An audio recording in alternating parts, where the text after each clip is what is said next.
नमस्कार दोस्तों, आज हम आपको गीता के 14वें और 15वें अध्याय का महत्व सुनाने जा रहे हैं। तो चलिए शुरू करते हैं। महादेव जी कहते हैं, पार्वती जी अब मैं भव बंधन से छुटकारा पाने के साधनभूत 14वें अध्याय का महत्व बताने जा रहा हूँ। तुम ध्यान पूर्वक सुनो। सिंघल द्वीप में विक्रम बेताल नामक एक राजा थे जो सिंह के समान पराक्रमी और कलाओं से भंडारित थे। एक दिन वे शिकार खेलने के लिए उत्सुक होकर राजकुमारों सहित 2 कुतियों को साथ लिए वन में गए। वहां पहुंचने पर उन्होंने तीव्र गति से भागते हुए खरगोश के पीछे अपनी कुतिया छोड़ दी। उस समय सब प्राणियों को देखते देखते खरगोश इस प्रकार भागने लगा मानो कहीं उड़ गया है। दौड़ते दौड़ते बहुत थक जाने के कारण वह बड़ी गहरे गड्ढे में गिर पड़ा। गिरने पर भी वह कुतिया के हाथ नहीं आया और उस स्थान पर जा पहुंचा जहां का वातावरण बहुत शांत था। वहां हरिण निर्भय होकर सब और वृक्षों की छाया में बैठे रहते थे। बंदर भी अपने आप टूट कर गिरे हुए नारियल के फलों और पके हुए आमों से पूर्ण तृप्त रहते थे। वहां सिंह हाथी के बच्चे के साथ खेलते और सांप निडर होकर मोर की पांखों में घुस जाते थे। उस स्थान पर एक आश्रम के भीतर वत्स नामक मुनि रहते थे जो जितेंद्रिय और शांत भाव से निरंतर गीता के 14वें अध्याय का पाठ किया करते थे। आश्रम के पास ही वत्स मुनि के किसी शिष्य ने अपना पैर धोया था। ये भी 14वें अध्याय का पाठ करने वाले थे। उनके जल से वहां की मिट्टी गीली हो गई थी। खरगोश का जीवन कुछ शेष था। वह हाँफता हुआ आकर उस कीचड़ में गिर पड़ा। उसके स्पर्श मात्र से ही खरगोश दिव्य विमान पर बैठकर स्वर्ग को चला गया। फिर कुतिया भी उसका पीछा करती हुई आई। वहां उसके शरीर में भी कुछ कीचड़ के छींटे लग गए। फिर भूख प्यास से पीड़ा से रहित हो कुतिया का रूप त्याग कर उसने दिव्यांगना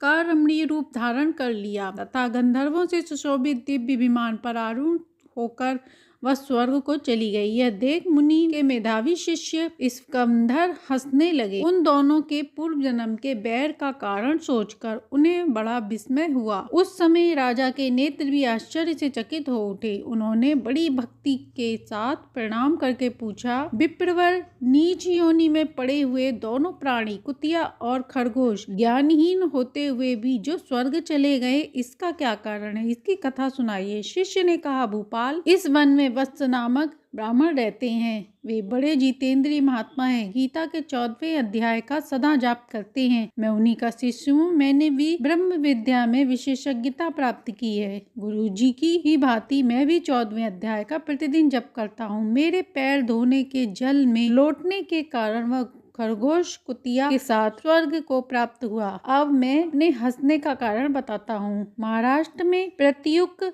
नामक महानगर है। वहाँ केशव नामक एक ब्राह्मण था जो कपटी मनुष्यों के अग्रगण्य। उनकी स्त्री का नाम विलोभना था। वह स्वेच्छंद विहार करने वाली थी। इससे क्रोध में आकर जन्म भर के बैर को याद करके ब्राह्मण ने अपनी स्त्री का वध कर डाला और उसी पाप से उसका खरगोश की योनि में जन्म हुआ। ब्राह्मणी भी अपने पाप के कारण कुतिया हुई। श्री महादेव जी कहते हैं, ये सारी कथा सुनकर श्रद्धालु राजा ने गीता के 14वें अध्याय का पाठ करना आरंभ कर दिया। उससे उन्हें परम गति प्राप्त हुई। अब सुनते हैं 15वां अध्याय। महादेव जी कहते हैं, पार्वती जी अब मैं गीता के 15वें अध्याय का महत्व सुनाने जा रहा हूँ। गौड़ देश में कृपाण नरसिंह नामक एक राजा थे जिनकी तलवार की धार से युद्ध व देवता भी परस्त हो जाते थे। उनका बुद्धिमान सेनापति शस्त्र और शास्त्र की कलाओं का भंडार था। उनका नाम था सरवमेरुन। उनकी भुजाओं में प्रचंड बल था।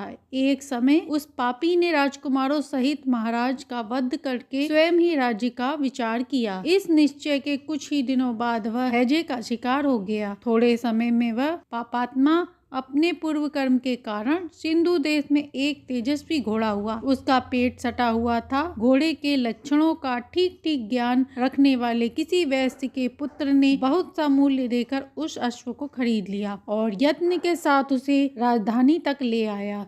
वैश्य कुमार अब अश्व राजा को देने को लाया था। यद्यपि राजा उस वैश्य कुमार से परिचित थे, तथापि द्वारपाल ने जाकर उनके आवागमन की सूचना दी। राजा ने पूछा, किस लिए आए हो? तब उसने स्पष्ट शब्दों में उत्तर दिया, देव, सिंधु देश में एक उत्तम लक्षणों से संपन्न अश्व था जिसे तीनों लोकों का एक रत्न समझकर मैंने बहुत सा मूल्य देकर खरीद लिया है। राजा ने आज्ञा दी, उस अश्व को यहाँ ले आओ। वास्तव में वह घोड़ा गुणों में उच्च श्वा के समान था, सुंदर रूप का तो मानो घर ही था, शुभ लक्षणों का समुद्र जान पड़ता था। वैश्य घोड़ा ले आया और राजा ने उसे देखा। अश्व का लक्षण जानने वाले अमात्यों ने उसकी बड़ी प्रशंसा की। सुनकर राजा अपार आनंद में मग्न हो गए और उन्होंने वैश्य को मुंह मांगा सुवर्ण देकर तुरंत उस अश्व को खरीद लिया। कुछ दिनों के बाद एक समय राजा शिकार खेलने के लिए उत्सुक हो उसी घोड़े पर चढ़कर वन में गए। वहां मृगों के पीछे उन्होंने अपना घोड़ा बढ़ाया। पीछे पीछे सब ओर से दौड़कर आते हुए समस्त सैनिकों का साथ छूट गया। वे हिरणों द्वारा आकृष्ट होकर बहुत दूर निकल गए। प्यास ने उन्हें व्याकुल कर दिया। तब वे घोड़े से उतरकर जल की खोज करने लगे। घोड़े को तो उन्होंने वृक्ष के तनों में बांध दिया और स्वयं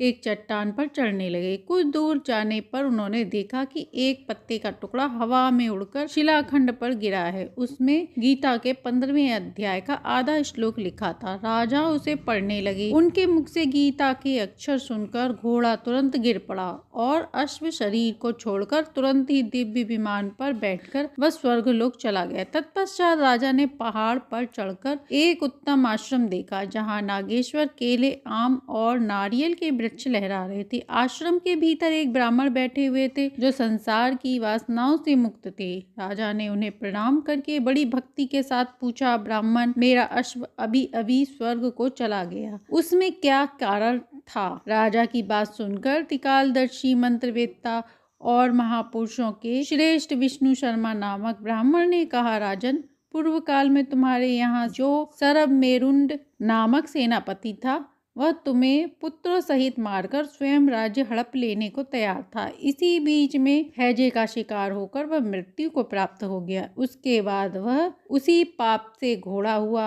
यहाँ गीता के 15वें अध्याय का आधा श्लोक लिखा मिला था, उसे ही तुम बाँचने लगे। उसी को तुम्हारे मुख से सुनकर वह अश्व स्वर्ग को प्राप्त हुआ है। तदंतर राज्य के पार्श्ववर्ती सैनिक उन्हें ढूंढते हुए वहाँ आ पहुँचे। उन सबके साथ ब्राह्मण को प्रणाम करके राजा प्रसन्नता पूर्वक वहां से चले गए और गीता के 15वें अध्याय के श्लोक से अंकित उसी पत्र को बाँच कर प्रसन्न होने लगे। उनके नेत्र हर्ष से खिल उठे थे। घर आकर उन्होंने मंत्रवेत्ता मंत्रियों के साथ अपने पुत्र सिंहबल को राज्य सिंहासन पर अभिषिक्त किया और स्वयं 15वें अध्याय के जप से विशुद्ध चित्त होकर मोक्ष को प्राप्त किया। तो ये था गीता के 14वें और 15वें अध्याय का महत्तम, जिसे सुनने से श्री कृष्ण भगवान की विशेष कृपा प्राप्त होती है। महत्तम अच्छा लगा हो तो लाइक एंड सब्सक्राइब करें।